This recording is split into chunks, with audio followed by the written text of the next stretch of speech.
एकट्या डॉक्टर बाबासाहेब आंबेडकरांनी राज्यघटना लिहिली. बाबासाहेबांनी राज्यघटनेमध्ये 14 ते 32 आर्टिकल लिहिले, जे आर्टिकल नंबर 14 ते आर्टिकल नंबर 32 यात मूलभूत अधिकार दिले. परंतु मूलभूत कर्तव्याचं काय? पुढच्या राज्यकर्त्यांना वाटलं चला आपण घटनेमध्ये दुरुस्ती करू आणि मूलभूत कर्तव्य टाकू. आणि 42वी घटना दुरुस्ती 1976 साली झाली, श्रीमती इंदिरा गांधी पंतप्रधान असताना. आणि त्या दुरुस्तीमध्ये काय करण्यात आलं तर राज्यघटनेमध्ये भाग 4A समाविष्ट करण्यात आला, ज्यानुसार आर्टिकल 51 टाकण्यात आलं. या आर्टिकल 51A मध्ये वेगवेगळे ABCD स्मॉल काही सबसेक्शन टाकण्यात आले. यातलं H सबसेक्शन काय म्हणतं? यातलं H सबसेक्शन म्हणतं भारतीय नागरिकांचं कर्तव्य सांगतं. काय कर्तव्य आहे भारतीय नागरिकांचं? To develop the scientific temper, humanism and the spirit of enquiry and reform. काय लिहिलं राज्यघटनेमध्ये 42व्या अमेंडमेंटला किंवा सुधारणेमध्ये? प्रत्येक नागरिकाचं एक परम कर्तव्य आहे की त्याने त्याच्यामध्ये वैज्ञानिक दृष्टिकोन, मानवतावाद, चिकित्सक बुद्धी आणि त्यानंतर परिवर्तन विकसित करणे. आपण करतो का आपल्यामध्ये हे सगळं? जे 42व्या सुधारणेनुसार राज्यघटनेमध्ये टाकलेलं 51A आर्टिकल आहे, ज्यामधलं सबसेक्शन H आहे, आपण ते फॉलो करतो का? आज इथे बसलेल्या सगळ्या शिक्षक वृंदावरती एक फार मोठी जबाबदारी आहे. या शिक्षकांनी आज स्वतःचं आत्मपरीक्षण करायचंय. प्रत्येक शिक्षकाने आत्मपरीक्षण करायचं की त्याच्याकडे वैज्ञानिक दृष्टिकोन आला का. आत्मपरीक्षण करायचं, चिंतन करायचं आणि ह्या कॉन्स्टिट्यूशन मध्ये, राज्यघटनेमध्ये लिहिलेल्या कलमाप्रमाणे त्याने स्वतःच्या चिकित्सक बुद्धीने स्वतःमध्ये परिवर्तन आणायचंय.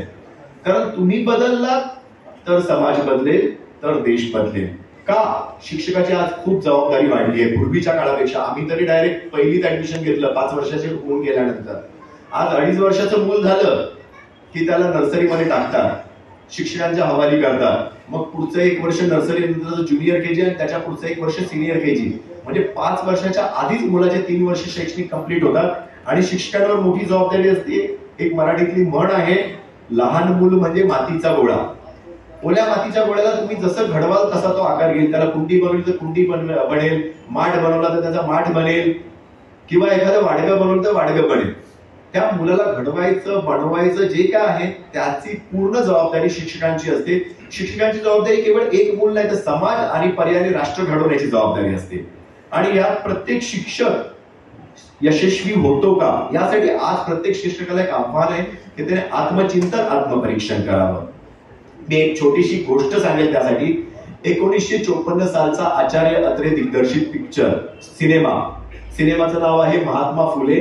4 महापुरुषांनी त्या चित्रपटामध्ये थेट काम केलंय आणि त्याच्या प्रीमियम शोला डॉक्टर बाबासाहेब आंबेडकर, कर्मवीर भाऊराव पाटील, स्वतः आचार्य अत्रे, कदाचित गाडगे बाबा पण गेले असतील.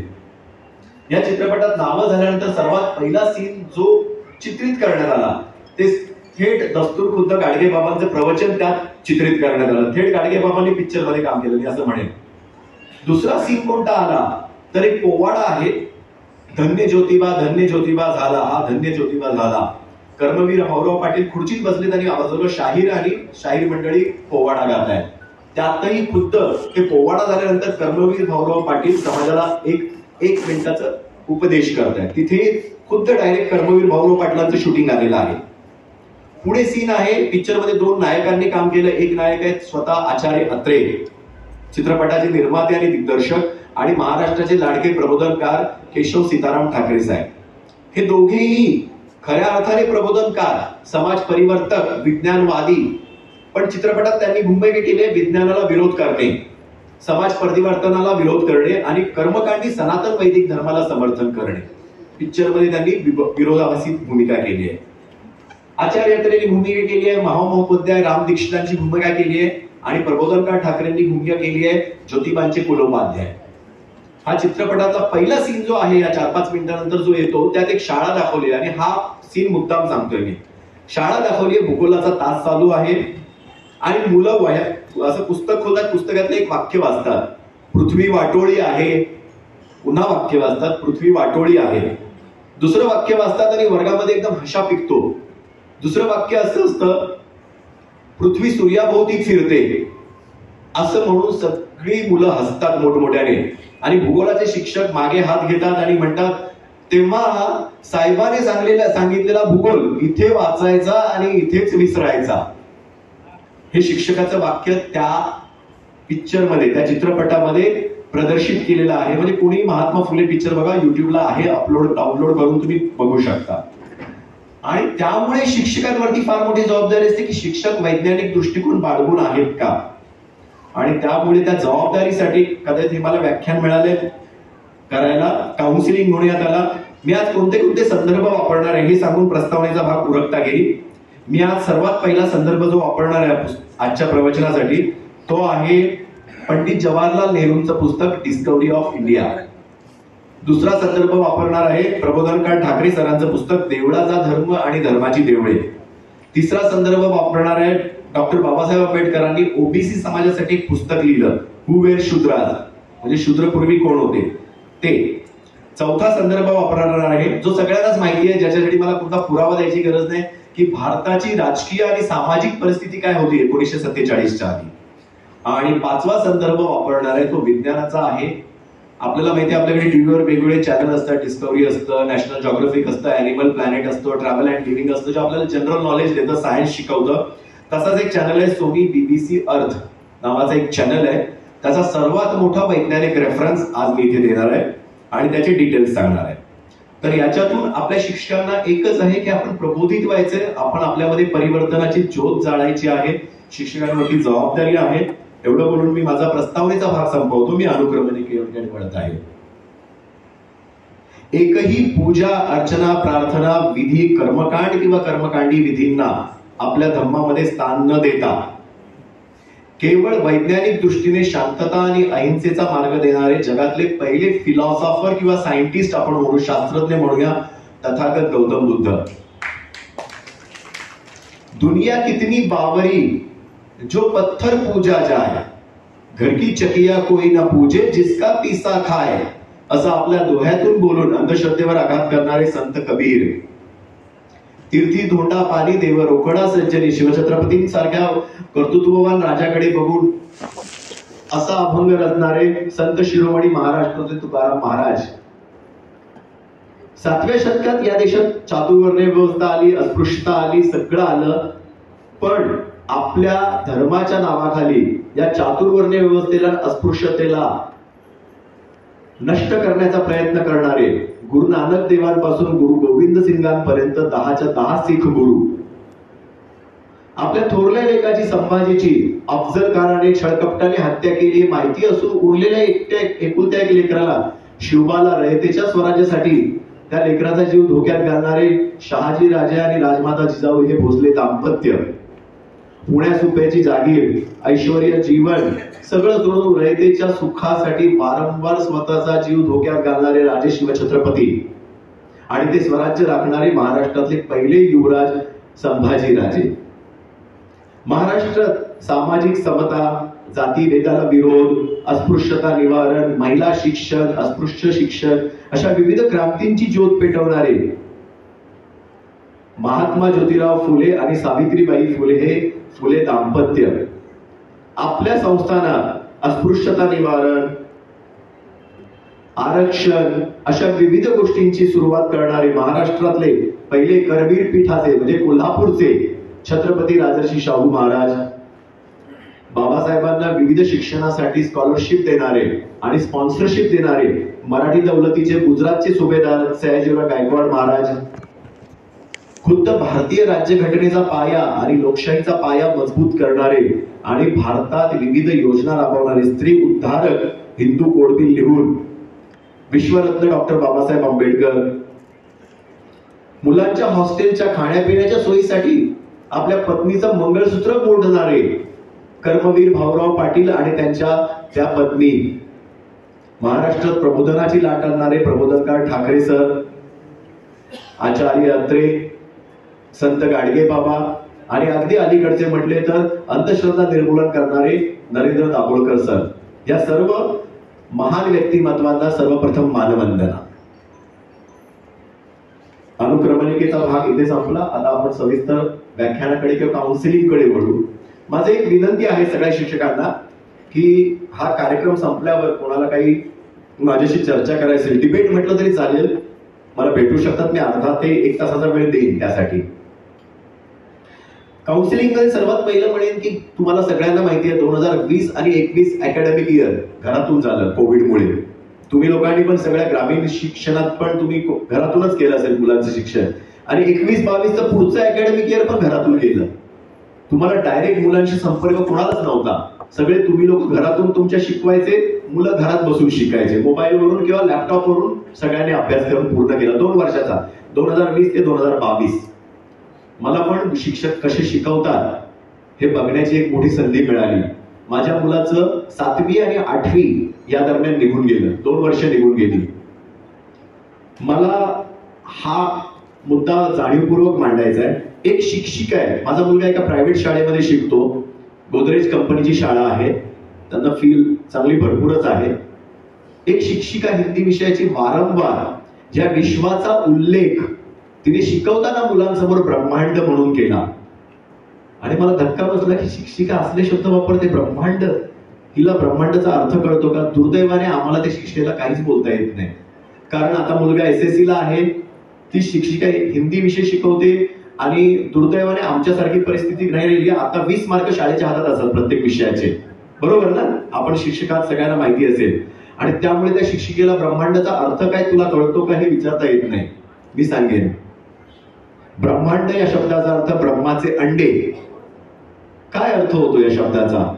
मनुस्मृतीच्या पहिल्या अध्यायात विश्वनिर्मितीचा सिद्धांत मांडलेला आहे, ज्यात असं लिहिलंय की विश्वाचा निर्माता परमात्मा आपोआप निर्माण झाला. त्या परमात्म्याने स्वतःच्या शरीरातून एक बीज निर्माण केलं, आणि ते बीज पाण्याखाली उबण्यासाठी ठेवलं. पाण्याखाली उबण्यासाठी ठेवल्यावर त्या बीजाचं सोनेरी अंड्यात रूपांतर झालं, आणि त्या अंड्यामध्ये ब्रह्मा अवतरला. 1 वर्ष पाण्याखाली उबल्यानंतर ब्रह्माने त्या अंड्याचे मधोमध 2 तुकडे केले, आणि ब्रह्मा बाहेर आला. बाहेर आल्यावर ब्रह्माने अंड्याच्या वरच्या कवचापासून स्वर्ग बनवला, आणि खालच्या कवचापासून पृथ्वी बनवली. त्यानंतर ब्रह्माने पृथ्वीवर विविध प्राणी, पशु, पक्षी, वनस्पती, जलचर बनवले, आणि स्वर्गातल्या विविध गोष्टींची निर्मिती केली. आणि ह्यामुळे वैदिक धर्मामध्ये विश्वाला ब्रह्मांड म्हणतात, ब्रह्माचे अंडे, ज्याच्यातून ब्रह्मा बाहेर पडला. किती शिक्षक जे ब्रह्मांड शब्द आजही वापरत असतील त्यांना हा कन्सेप्ट मान्य आहे. नीट विचार करावा की आपण मुलांसमोर कोणते शब्द वापरतो. आई वडिलांनी मुलांसमोर घाणघाण शिव्या घातल्या, मुलं ऐकणार, अरे आई वडील घाणघाण शिव्या घालतात, आपण पण घालूया. नॉर्मल वाटतं त्यांना ते. वडील दारू पिऊन येऊन घरात धिंगाणा घालतात, मुलांना वाटतं आपण पण धिंगाणा घालावा. काय नाही होत, नॉर्मल आहे. मी कितीतरी मुलं बघितली की वडिलांनी व्हिस्की घरात भरून ठेवली, त्यातली थोडी पिली आणि पाणी भरून ठेवलं, रिप्लेसमेंट केलं. वडिलांना वाटतं रे व्हिस्कीमध्ये मिलावट झाली, कंपनीने केली. हा प्रकार होतो, कारण आपण जे पेरतो तेच उगवतं. आपण मुलांसमोर कोणते शब्द वापरायचे? विश्वाला विश्वच म्हटलं पाहिजे, इतर गोष्टी म्हटल्या पाहिजे, याची प्रत्येकाने नोंद घ्यावी. आता मी या गोष्टींचा विरोध का करतो? काय झालं? आपण एकूण भारतीय सामाजिक परिस्थितीकडे बघूया. यासाठी आपल्याला सगळ्यांना माहिती आहे की 7व्या शतकापर्यंत भारत, अख्खा उत्तर भारत बौद्ध राष्ट्र होतं, आणि दक्षिणेतली 4 राज्य जैन होती.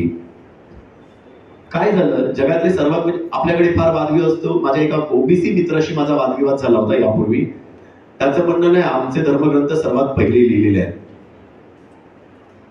मी त्याला म्हटलं, अरे बाबा, पेपरचा शोध इसवी पूर्व 100ला हॅन्स डायनॅस्टी मध्ये चायनामध्ये लागला, चीनमध्ये लागला. हॅन्स राजवटीत इसवी पूर्व 100ला पेपरचा शोध चीनमध्ये लागला.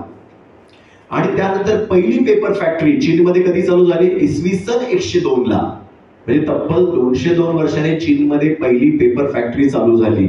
पेपर मोठ्या प्रमाणात बनू लागला. आता निश्चित आहे की पेपर सर्वात मोठ्या प्रमाणात ज्या देशात बनायला लागला त्या देशाचे धर्मग्रंथ पहिले पेपरवर लिहिले जातील. आणि त्यावेळेस चीनचा राष्ट्रीय धर्म होता बुद्धिझम. जगातले सर्वात पहिले धर्मग्रंथ कोणत्या धर्माचे पेपरवरती अधोरेखित झाले असतील, भले ते चीनी भाषेत का असेना, तर ते बुद्धिझमचे. आता प्रबोधनकार ठाकरे आणि डॉक्टर बाबासाहेब आंबेडकर काय म्हणतात की 3ऱ्या ते 4थ्या शतकात पेपर भारतात आला, आणि वैदिक धर्माचे सारे धर्मग्रंथ पेपरवर रेखांकित तेव्हा करण्यात आले. माझा मित्र म्हणतो, अरे नाही, ताम्रपटावर होते आधी. म्हटलं तांब्याच्या पत्र्यावर किंवा कास्याच्या पत्र्यावर लिहिण्याची किंवा कोरण्याची कला कोणाला येते? कास्यकारला येते. सोन्याची किंवा चांदीच्या पत्र्यावर लिहिण्याची कला कोणाला येते? सुवर्णकारला येते. लाकडावर कोरण्याची कला कोणाला येते? सुताराला येते. दगडावर कोरण्याची कला कोणाला येते? पाटेवाल्याला येते. लोखंडावर लिहिण्याची कला कोणाला येते? लोहाराला येते. या तर सगळ्या जाती चौथ्या कॅटेगरीतल्या आल्या, शूद्र आल्या. आणि संस्कृत ब्राह्मणेतरांना सोडाच, स्वतःच्या स्त्रियांना सुद्धा संस्कृत शिकू देत नव्हते. मग अशा परिस्थितीत संस्कृत मधले ग्रंथ ताम्रपटावर किंवा चांदीच्या पत्र्यावर किंवा लोखंडाच्या पत्र्यावर किंवा शिलालेखामध्ये लिहिणे हे कालत्रयी अशक्य आहे. त्यामुळे एकच प्रबोधनकारांनी काढलेली स्टेटमेंट किंवा बाबासाहेबांनी काढलेली स्टेटमेंट मान्य करायला लागेल की 3ऱ्या ते 4थ्या शतकात सारे धर्मग्रंथ निर्मित झाले. आता आपण एक सामाजिक परिस्थिती बघू.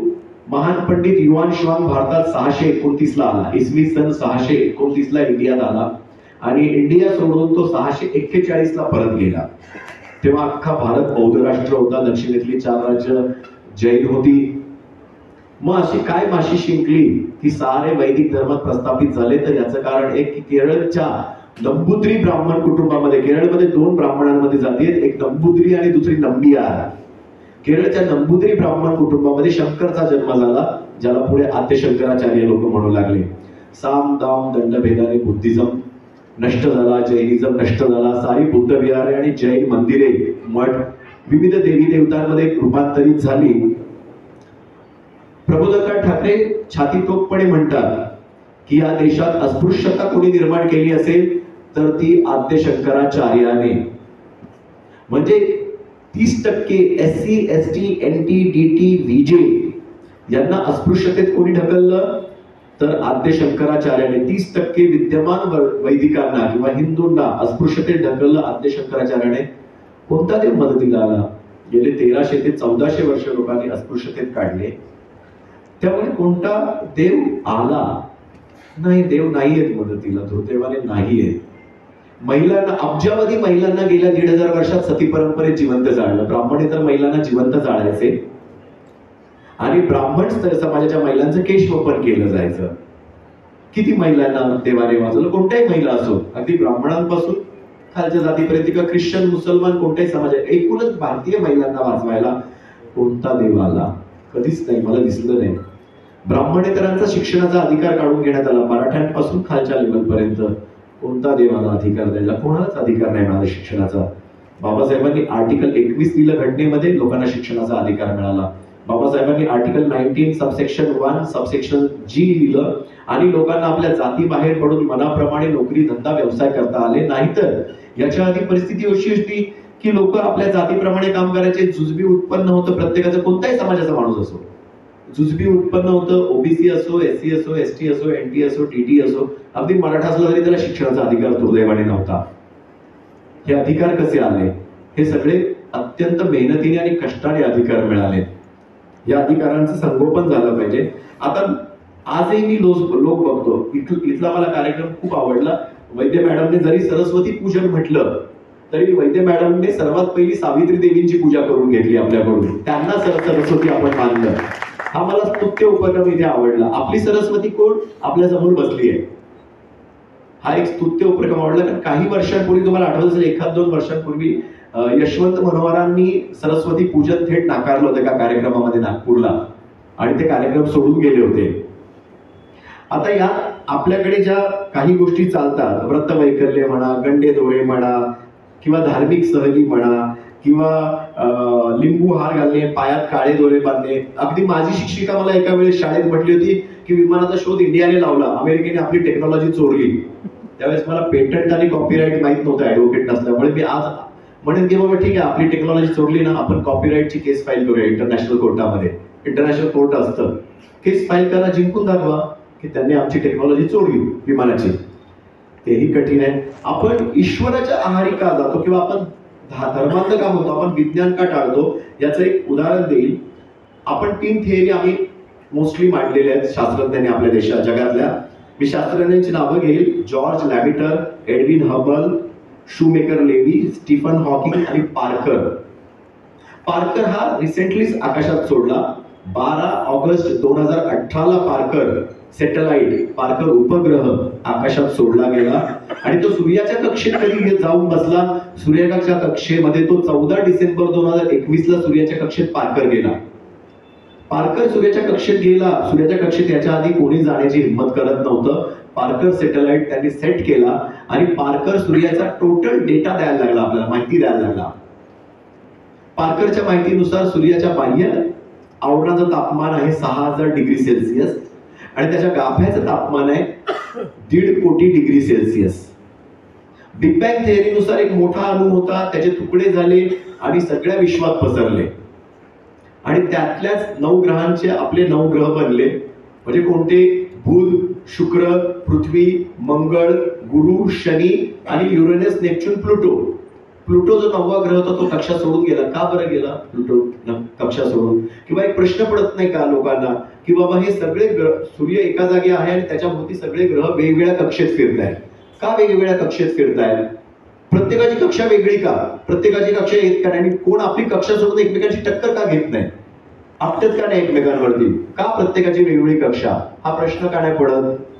तर एका वारकऱ्याने अत्यंत अश्लील शब्द वापरले. 2016 मराठी बातम्या बघत होतो. वारकरी चालला होता आषाढी एकादशीच्या पूजेला आणि त्याने वैज्ञानिक दृष्टिकोन बाळगणाऱ्यांसाठी खूप अभद्र शब्द वापरला, जो मला इथे वापरता येणार नाही. आणि त्याचं सांगण्याचं एक तात्पर्य होतं की परमेश्वराच्या कृपेशिवाय सगळे वेगवेगळ्या कक्षेत नाही फिरणार. मी आज त्याचं एक कारण सांगेल की शिक्षक वृंद आहे, त्यांना कळलं पाहिजे वेगवेगळी कक्षा का. मीच तुम्हाला सगळ्यांना सांगितलं सूर्याच्या गाभ्याचं तापमान 1.5 कोटी डिग्री सेल्सिअस आणि बाह्य आवरणाचं 6000 डिग्री सेल्सिअस तापमान आहे. त्याच्यामुळे सूर्यामध्ये कमालीचं गुरुत्वाकर्षण क्षेत्र आणि चुंबकीय क्षेत्र निर्माण झालंय. सूर्याचं गुरुत्वाकर्षण क्षेत्र पृथ्वीच्या 24 पट आहे. म्हणजे जर माझं वजन इथे 100 किलो असेल तर ते वजन सूर्यावरती 2400 किलो भरेल. एवढं जास्त सूर्याचं गुरुत्वाकर्षण आणि त्याप्रमाणे त्याचं चुंबकीय क्षेत्र आहे. सूर्यावरती सातत्याने विस्फोट होत असतात. सूर्यावरती 71% सूर्यामध्ये हायड्रोजन आहे आणि 0.97 ते 0.77% ऑक्सिजन आहे. मग क्षणभर एखाद्याला वाटेल अरे हायड्रोजन ऑक्सिजन एकत्र आले, आग लागली, विस्फोट झाला, संपला. ऑक्सिजन केवढाच आहे? 0.97 म्हणजे 1% पण ऑक्सिजन आहे. ऑक्सिजन संपला पाहिजे, सूर्य थंड झाला पाहिजे. नाही होणार तसं. काय होतं? या क्षणाला सूर्याचे हायड्रोजन आणि ऑक्सिजन येतात आणि एक एक विस्फोट पृथ्वीच्या आकाराचा सूर्याचा असतो. विस्फोट होतो मोठा सूर्याच्या पृथ्वीच्या आकाराचा सूर्यावरती. हा विस्फोट झाला, हायड्रोजन ऑक्सिजन एकत्र आल्यावर तुम्हाला माहिती H2O पाणी बनतं. पण हाय टेम्परेचरमुळे, अतिउच्च तापमानामुळे त्या पाण्याची वाफ बनते. दुसऱ्या क्षणाला काय होतं? जे H2O तयार होतं अतिउच्च तापमानामुळे पुन्हा हायड्रोजन वेगळा होतो, ऑक्सिजन वेगळा होतो आणि तिसऱ्या क्षणाला पुन्हा हायड्रोजन ऑक्सिजनचे एकत्र येऊन विस्फोट होतो. चौथ्या क्षणाला पुन्हा हायड्रोजन आणि ऑक्सिजन एकमेकांपासून विघटन होऊन वेगळा होतो. ही चेन रिएक्शन आहे, ही सातत्याने सूर्याच्या वरती चालू असते.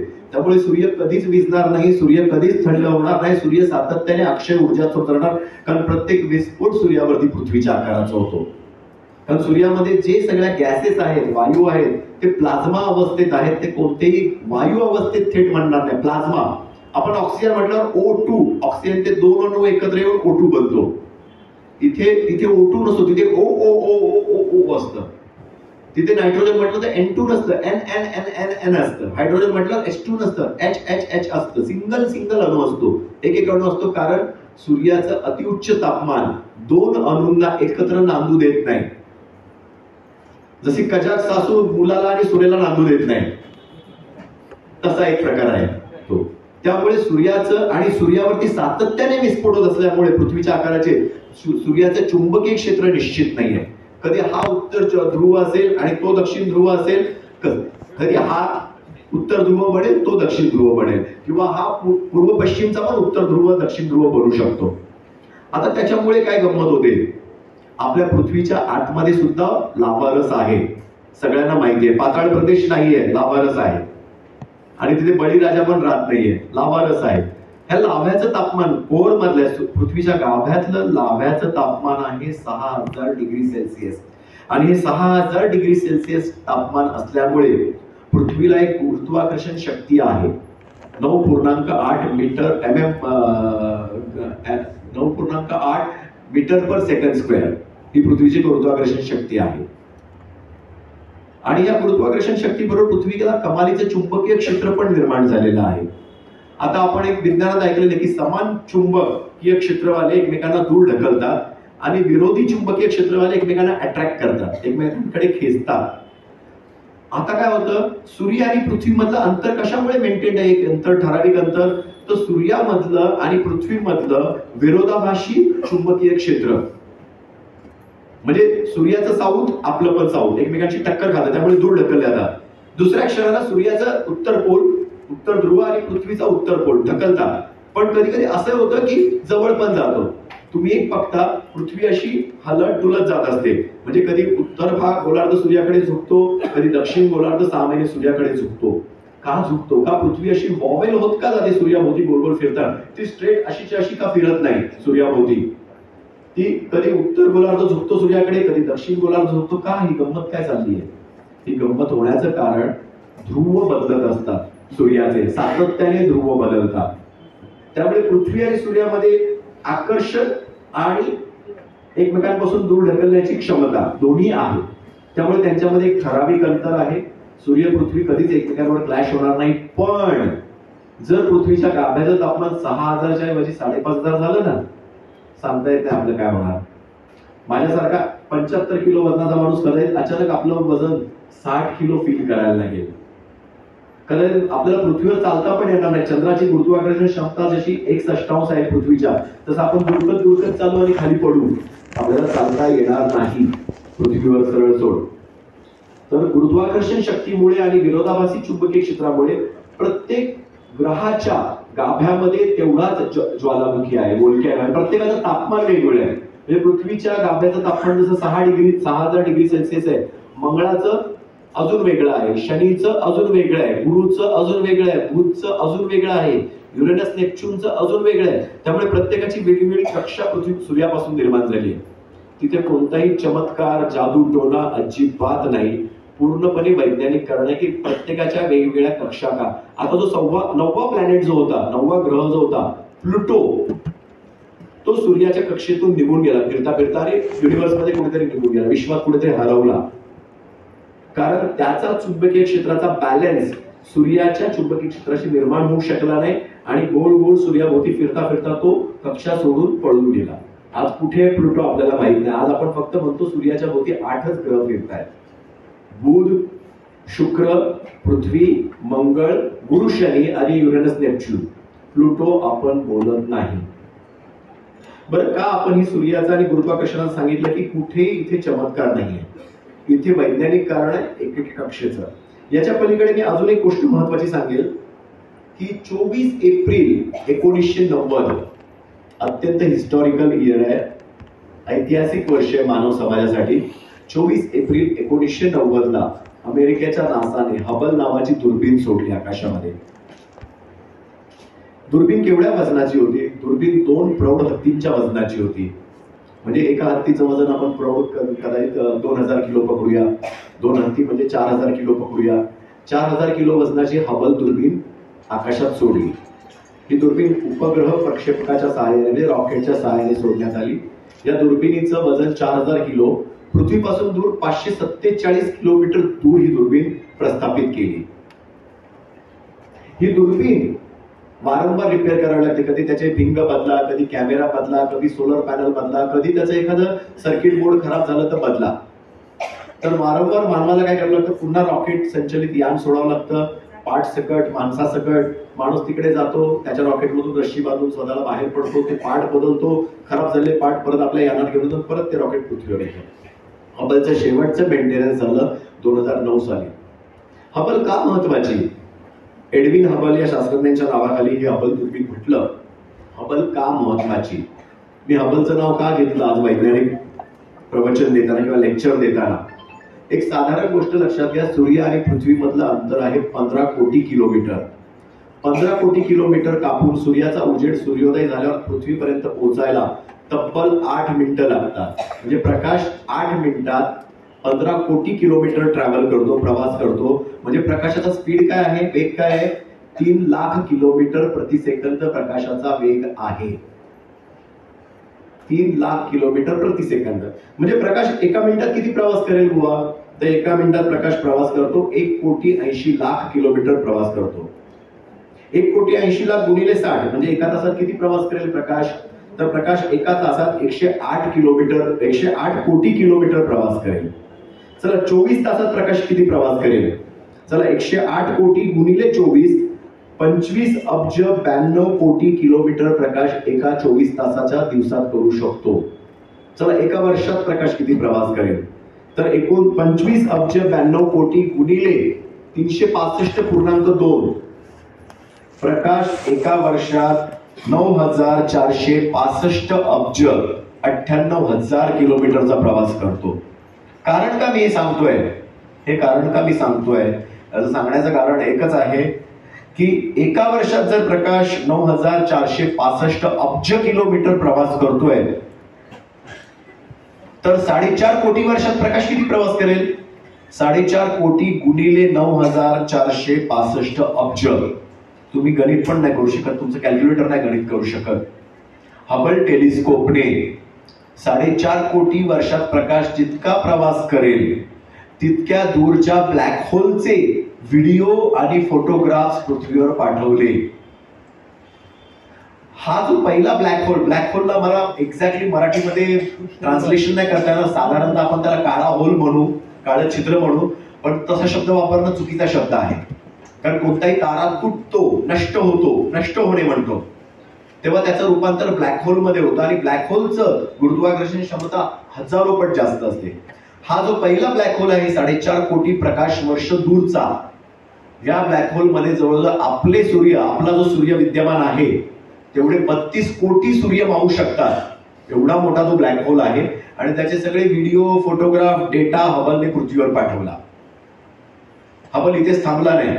हबलने 5 अब्ज प्रकाश वर्ष दूर म्हणजे 5 अब्ज गुणिले 9,465 अब्ज किलोमीटर मध्ये इतकं अंतर होईल. इतक्या दूरच्या गॅलेक्सीचे सुद्धा फोटो, व्हिडिओ हबलने पृथ्वीवर पाठवले.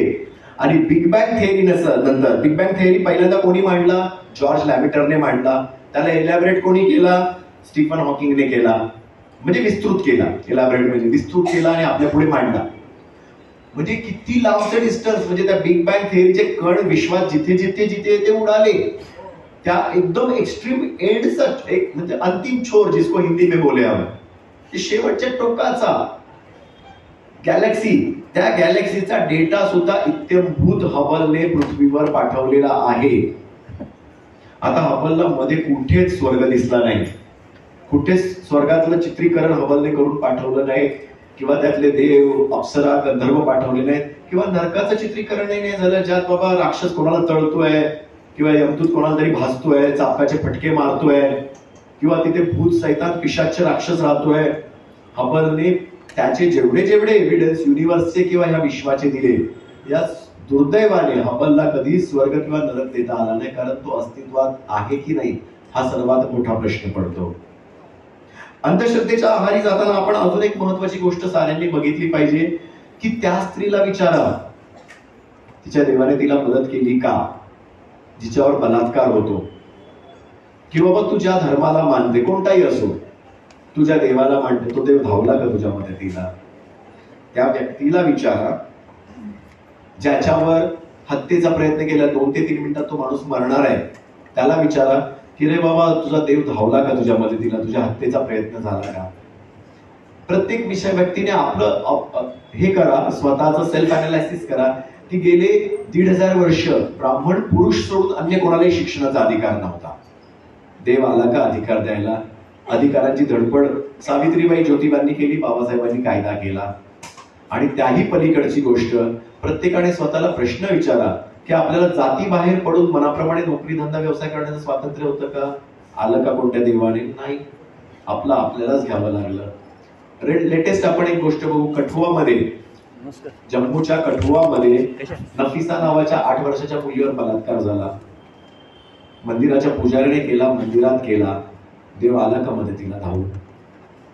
प्रत्येकाला आपले हातपाय मारावे लागतात, धडपड करावी लागते. कोविड काळातही प्रॉब्लेम झाले, कोणताच नाहीये, कोणच माणसं माणसाला मदत करतात. ऍक्सिडेंट झालं, माणूस गेला. पूल आला, आर्मी आली किंवा NDRF आलं. आपल्याकडे ना देवाच्या संकल्पनेतून बाहेर पडणं हे फार गरजेचं आहे. थोडं ठेवा, पण अगदी ते जर मुलांवरती संस्कारित करत राहिलो. मी अमेरिकेत एक मोठा चेंज बघितला, ते मी सांगेन शेवटच्या क्षणी. अमेरिकेला मी 14,000 technology drive, Eden prairie, Minneapolis, state Minnesota इथे होतो. आणि 14,000 टेक्नॉलॉजी ड्राईव्ह वर एक चर्च होतं. चर्चची कॅपॅसिटी 1000 माणसांची असेल प्रार्थनेची. पण मी त्या चर्चमध्ये कधी शनिवारी रविवारी 7-8च्या वर माणसं पाहिली नाही. चर्चचं एवढं मोठं पार्किंग लॉट, फुलंच्या फुलं, कोणच नसायचं. लोक प्रार्थनेलाच येत नाही. त्यानंतर बाजूचं शहर आहे सेंट पॉल, त्याला ट्विन सिटी म्हणतो आपण मिनियापोलिसचं. तर सेंट पॉल शहरामध्ये 1,500 ते 2,000 कॅपॅसिटीचं चर्च. त्याही चर्चला मी 6च्या 6 व्हिजिटमध्ये भेट घेतली. तिथेही पाहिलं प्रेयरला फक्त 7 ते 8 लोक सॅटर्डे संडेला. आपल्याकडे चर्चमध्ये जागा पुरत नाही, लोक बाहेर उभे राहून प्रेयर करतात. लोक नास्तिक झाले, लोकांनी ईश्वराचा नाद सोडला. प्रत्येक माणसाला मरताना कळतं तो मरतोय. मग तो माणूस ऍक्सिडेंटने मरो, म्हातारपणाने मरो किंवा एखाद्या आजारपणाने मरो. कारण पहिल्यांदा हार्ट फेल होतं, ब्रेन डेड व्हायला 3 मिनिटाचा कालावधी लागतो. अगदी 2-4 तुकडे जरी माणसाने झाले असेल अपघातात, तरी माणसाच्या मेंदूची संकल्पना असते ना, मी स्वतःला जिवंत ठेवलं पाहिजे, श्वास रोखला पाहिजे, मला डॉक्टर येऊन बरा करेल. पण 3 मिनिटं त्याला ऑक्सिजनेटेड ब्लड सप्लाय नाही मिळालं तर माणूस मरतो. मरणाऱ्या प्रत्येक व्यक्तीला कळतं की मी मरतो, मग तो कशाही प्रकारे मरो. पण उद्या सूर्याचं पण एक लाईफ स्पॅन आहे. 5 अब्ज वर्षाचा सूर्याचा लाईफ स्पॅन आहे. सूर्याने 3 अब्ज वर्ष क्रॉस केले. एनी मोमेंट, कोणत्याही क्षणी सूर्य जर ब्लॅक होल मध्ये कन्वर्ट झाला, आपल्याला कळणार पण नाही आपण मरतोय. आपल्याला श्वास घ्यायला उसंत नाही. आपण आज ह्या क्षणी आहोत, दुसऱ्या क्षणी आपण नसू या जगात, आणि आपल्याला कोणीच वाचवणार नाही.